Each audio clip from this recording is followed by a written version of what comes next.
Hello students, मंजुल के maths magics पर मंजुल त्यागी आप लोगों का स्वागत करता है। ये आप लोगों के लिए क्लास 9th के लिए दूसरी वीडियो है। इसमें हम लोग नंबर सिस्टम वाला चैप्टर ही चला रहे थे। इसमें जो लास्ट वाला वीडियो कराई थी उसमें मैंने आपको परिमेय संख्याएं बताई थी और परिमेय संख्याओं के बारे में मैं जोड़ कर लाया था कि वे संख्याएँ परिमेय संख्या कहलाई थी जिन्हें आप P/Q के रूप में लिख सकते हो। मैंने परिमेय संख्याओं को 3 प्रकार से विभाजित कर रखा है। पहली परिमेय संख्याएं वे होती है जिन्हें आप P/Q के रूप में लिख सकते हो, यानी कि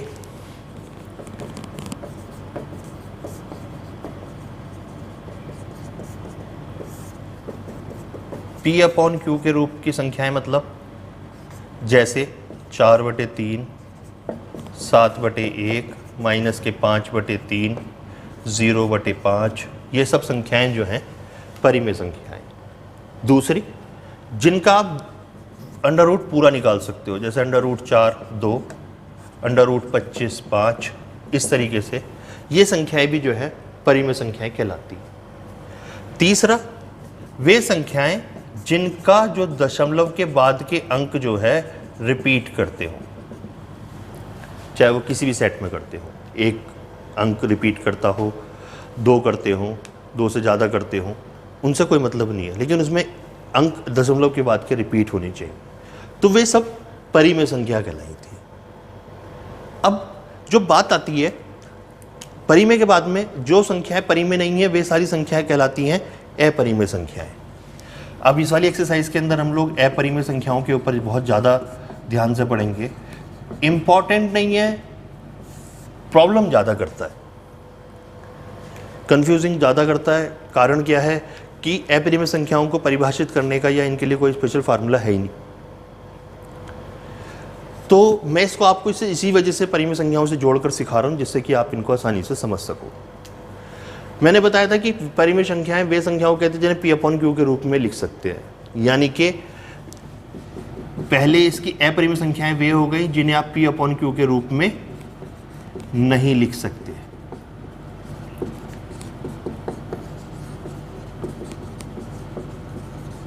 दूसरा, यहां परिमेय संख्याओं में मैंने बताया था कि आप उनका वर्गमूल पूर्ण रूप से ज्ञात कर सकते हो। जैसे 4 का वर्गमूल 2 आ जाएगा, 25 का 5 आ जाएगा, किसी का भी वर्गमूल लो आप उसका वर्गमूल पूर्ण रूप से ज्ञात कर सकते हो, तो वो परिमेय संख्या है। तो यानी कि अपरिमेय संख्या वे होगी जिनका आप वर्गमूल पूर्ण रूप से ज्ञात नहीं कर सकते। जैसे पहली परिमेय संख्या आती है √2, √3, √5, √7। इसमें एक बात ध्यान रखने वाली होती है कि इसमें हम माइनस वाली संख्याएं नहीं कर रहे हैं। कभी आप सोचोगे माइनस के √2 कर देंगे, माइनस का √2 करेंगे तो इसका ये भी एक अपरिमेय संख्या हो जाएगी। ये अपरिमेय संख्या नहीं होती। अंडर रूट की खाली हम बात कर रहे होते हैं उन संख्याओं की जो धन संख्याएं होती हैं, चाहे वो दशमलव में हो या कुछ भी हो, उससे कोई मतलब नहीं है। मतलब अंडर रूट में 1.732 लिखा हुआ है तो भी ये एक अपरिमेय संख्या है। लेकिन अगर 2 माइनस के 2, या फिर आप ये कह दो कि भाई आप तो माइनस के 1.2 की बात कर रहे थे, माइनस के अंडर रूट के अंदर कोई भी संख्या आने पर वो संख्या अपरिमेय संख्या नहीं होती। उस संख्या को कहते हैं हम लोग सम्मिश्र संख्या। ये आप लोग अगर जब 12th क्लास में जाओगे तो आप इसको स्टडी करोगे, तो इन चीज़ों को ध्यान रखना कि ये वाली जो संख्याएं हैं ये अपरिमेय संख्याएं नहीं हैं, ना ये परिमेय है ना ये अपरिमेय है। ये इससे भी आगे की 2 कदम आगे की संख्याएं हैं जिसको आप 12th क्लास में अध्ययन करोगे। तीसरा, अब हम लोगों ने अभी अपरिमेय संख्याओं पर दोबारा लौट कर आ रहे हैं, तो भी हमने 2 में डिस्कस कर लिया कि पहला P/Q में जो लिखी जा सकती वे अपरिमेय संख्या होती हैं, जिनका वर्गमूल पूरी तरीके से नहीं निकल सकता वे अपरिमेय संख्याएं होती हैं। और तीसरी, वे संख्याएं अपरिमेय संख्याएं होती हैं जिसमें अंकों के बाद की वो दशमलव के बाद के अंक जो है रिपीट नहीं करते। जैसे 0. यहाँ पर मैंने एक एग्जाम्पल लिखा था 0.33333 लिखा था, कुछ भी हो सकता है। यहाँ पर 0.373737 ये भी एक परिमेय संख्या है, ठीक है ना। तो यहाँ पर ये दशमलव के बाद अंक रिपीट नहीं करने हैं, तो कुछ भी लिख सकते हैं। 101 001 001 001 कुछ भी लिख दो, अंक रिपीट नहीं होने चाहिए बस। क्योंकि कई आपसे पूछ लेंगे कोई एक अपरिमेय संख्या बताए, आप कुछ भी लिख दो, मान लो 0 मत लिखो, यहाँ लिखो 100 लिखो, सीधा 100 लिखो, 1000 लिखो, 35 लिखो, 40 लिखो, कुछ भी लिखो, उससे कोई फ़र्क नहीं पड़ता भाई। दशमलव के बाद के अंक जो हैं उनकी पुनरावृत्ति नहीं होनी चाहिए। ऐसे नहीं कि आप कहोगे भाई हाँ तो 1 था भाई 1 है, 0 की बात करें 0 0 0 तो है, ऐसे नहीं बात कर रहा। इनकी रिपीटेशन इस तरीके से कि 37 37 37 37, इस तरीके से यहाँ पर रिपीटेशन नहीं हो रहा है। तो मैंने अपरिमेय संख्याएं आपको 3 तरह की बता दी। अपरिमेय संख्याएं ना तो क्रम विनिमय का गुण का पालन करती है, ना साहचर्य का पालन करती है, किसी भी चीज़ का पालन नहीं करती, ठीक है। वैसे अब हम इसमें आगे चलते हैं। तो इसमें हमें संख्या रेखा के ऊपर परिमेय संख्याओं का, अपरिमेय संख्याओं का निरूपण करना है। तो उसको कैसे करते हैं, उसको करने के लिए मैं आपको थोड़ा सा पहले संख्या रेखा के ऊपर बात बता दूं। संख्या रेखा वास्तविक संख्या वाली की चलती है। जैसे यहाँ 0 है, ये 1 2 3 4 5 इस तरीके से हम आगे बढ़ते चले जाते हैं। इधर को आएंगे तो -1 -2 -3 -4, इस तरीके से एक संख्या रेखा तैयार होती है। इस संख्या रेखा के ऊपर आपको √2 को दिखाना है। √2 को दिखाने के लिए मतलब अगर आप कोई भी संख्या चलते हो तो 2 से आपकी लगभग आपको शुरुआत करनी पड़ेगी, वरना और तरीके भी मैं आपको सिखाऊंगा कैसे कैसे करना है। √2 की बात सबसे पहले करते हैं। जब √2 को संख्या रेखा के ऊपर निरूपित कर रहे होते हैं तो कैसे करते हैं। आप एक स्ट्रक्चर देखो जरा, ये मैंने बनाया वर्ग की दोनों भुजाएं 1-1 सेंटीमीटर की या 1 इकाई ली है। इस 1 इकाई की जो भुजा है उसमें जब विकर्ण बनेगा वो √2 का बनेगा। तो यानी कि संख्या रेखा के ऊपर आपको एक ऐसा वर्ग बनाना है जिसकी क्षैतिज भुजा भी 1 हो, ऊर्ध्वाधर भुजा भी 1 हो, और उसका जो विकर्ण तैयार होगा या उसके जो इन दोनों सिरों को मिलाने पर जो रेखा तैयार होगी वो रेखा √2 को निरूपित करेगी। तो कैसे करते हैं, लेकिन हमें निरूपित तो इस संख्या रेखा के ऊपर लानी है, ठीक है ना। तो सबसे पहले हम लोग क्या करेंगे, सबसे पहले 0 से लेकर 1 तक हम एक लाइन खींचेंगे और उसकी लंबाई लेंगे 1 इकाई। इसके बाद इसके जो ये 1 वाला बिंदु मिला है इसे A नाम दे देंगे। A नाम पर हम यहाँ पर 90 डिग्री का कोण बनाएंगे। 90 डिग्री का कोण आपको बनाना होता होगा, और इस पर 1 इकाई पर चाप दे देंगे B, ठीक है। इसको B को O से ज्वाइन कर देंगे और OB दूरी जो आएगी वो आएगी √2 की, ठीक है। ये आकृति में जो हमने बना रखी है ये यहाँ पर आपकी आएगी √2 की। अब अगर अपना एक प्रकार लीजिएगा, O पर उसको रखिएगा और B पर B दूरी लेकर OB दूरी अपने प्रकार में लेना, तो उससे एक आपको एक चाप मिलेगा इस तरीके का, और वो चाप संख्या रेखा को मान लो C बिंदु पर काट रहा है। तो ये OC जो दूरी मिलेगी यहाँ पर वो आपको मिलेगी √2 की, ठीक है ना। यहाँ तक आपको बात समझ में आ गई होगी। दोबारा समझा देता हूँ कि √2 का मान ज्ञात करने के लिए आपको, √2 को संख्या रेखा पर निरूपित करने के लिए आपको क्या करना होगा कि आपको एक ऐसे वर्ग की रचना करनी पड़ेगी जिसकी क्षैतिज भुजा और ऊर्ध्वाधर भुजा दोनों 1-1 की हो जाएंगी। सबसे पहले हमने O से केंद्र लेकर A तक OA रेखा 1 इकाई की खींच ली। उसके बाद A पर 90 डिग्री का कोण बना दिया। A पर 90 डिग्री का कोण बनाने के बाद में उस पर एक चाप लिया B तक, A बिंदु को केंद्र लेकर, वो भी 1 इकाई का लिया, 1 सेंटीमीटर का। उसके बाद में OB को ज्वाइन कर लिया। OB को ज्वाइन करने के लिए देखोगे तो ये आरेख जो ये त्रिभुज तैयार हुआ है OAB, इसमें √2 जो है, √2 OB उसके विकर्ण कर्ण को निरूपित करेगी समकोण त्रिभुज में। और फिर हमने अपने प्रकार के अंदर ओ कंपास को ओ पर रखकर बी दूरी अपनी प्रकार में भर ली, चाप ले लिया, और उसको जब हमने संख्या रेखा पर काटा तो वो बिंदु सी पर काटेगी, और जो ये ओ सी दूरी होगी ये जो है आपकी √2 के मान को निरूपित करेगी। अब इसमें आगे चलना है थोड़ा सा। अगर आपसे बोले कि आप अब √3 का मान ज्ञात करके दिखाओ, तो √3 का मान ज्ञात करने के लिए क्या करना होता है भाई? √3 कब मिलेगा आपको? √3 मिलेगा √2 का स्क्वायर प्लस √2 1 के स्क्वायर से, ये रिलेशन संतुष्ट होगा। जब ही तो ये संभव होगा समकोण त्रिभुज में। समकोण त्रिभुज में आपको पता होगा कि सबसे बड़ी भुजा का वर्ग शेष दो भुजाओं के वर्गों के योगफल के बराबर होता है। दोबारा सुन लीजिए, पाइथागोरस प्रमेय है ये। पाइथागोरस प्रमेय ये कहती है कि किसी भी त्रिभुज के अंदर, समकोण त्रिभुज में, सबसे बड़ी भुजा का वर्ग शेष दो भुजाओं के वर्गों के योगफल के बराबर होता है। तो यानी कि एक भुजा तो आपकी होनी चाहिए √2 की, दूसरी भुजा होनी चाहिए 1 की, तो उस त्रिभुज का जो कर्ण मिलेगा वो √3 का आपका हो जाएगा। अब इस चित्र को ध्यान से देखो, ये वाली भुजा तो हमें √2 की मिली हुई है ना? तो इस पर हम बी बिंदु पर एक 90 डिग्री का कोण बना लेते हैं, और 90 डिग्री का कोण बनाने के बाद में यहाँ से एक चाप देते हैं। मान लीजिए बिंदु डी है, ये डी बिंदु का चाप जो है बीडी दूरी दे देगा, और ये बीडी दूरी होगी 1 इकाई की। और फिर डी को ओ से ज्वाइन कर देंगे। डी को ओ से ज्वाइन करने पर आपको रेखा मिलेगी ओडी, और ओडी रेखा जो है किसको निरूपित करेगी? ओडी रेखा निरूपित करेगी √3 के मान को।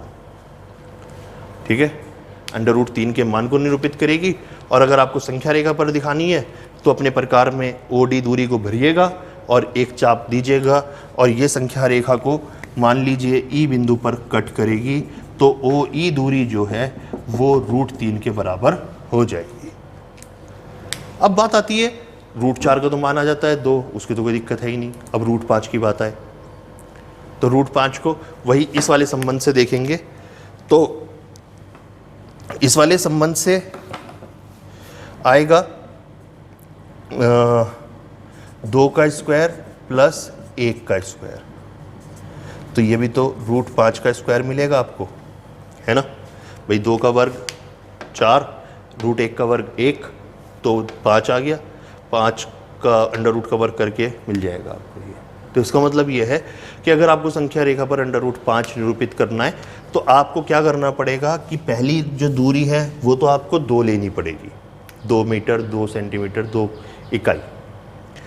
उसको आप लेबल कर लीजिए OA, और फिर उस पर आप एक 90 डिग्री का कोण बनाइए। अगर आप सक्षम हो तो प्रकार पेंसिल की सहायता से बनाइए, नहीं तो आप चांदा प्रोटेक्टर का प्रयोग करके वहाँ पर 90 डिग्री का कोण बना सकते हैं, क्योंकि यहाँ पर हमें इससे कोई मतलब नहीं है कि आपने 90 डिग्री का कोण कैसे बनाया है, हमें तो मतलब उसके कर्ण से है। यहाँ पर फिर आप A पर प्रकार की नोक रखकर एक B चाप लगा लीजिएगा, ये 1 इकाई का होगा। और आप जब OB दूरी को O और B को ज्वाइन कर लोगे तो OB जो दूरी होगी वो √5 को निरूपित करेगी। किसको निरूपित करेगी? √5 को। और वही पुराना तरीका कि O को OB दूरी अपने प्रकार में भरकर आप संख्या रेखा के ऊपर उसको मार्क कर लोगे तो वो भी आपकी फिर OB दूरी की लंबाई निरूपित कर देगा।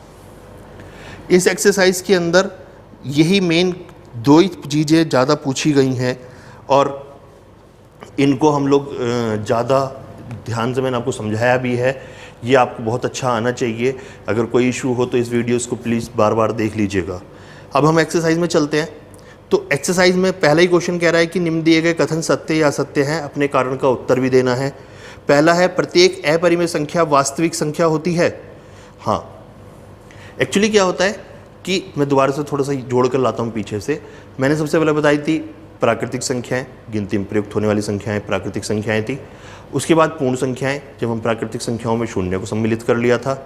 फिर उसके बाद में पूर्णांक उन्हें कहा था कि प्राकृतिक संख्याएं, शून्य और प्राकृतिक संख्याओं के ऋणात्मक मान, वे सब पूर्णांक कहलाते हैं। पूर्णांक के बाद में परिमेय संख्याएं, जिन संख्याओं को हम P/Q के रूप में लिख सकते हैं।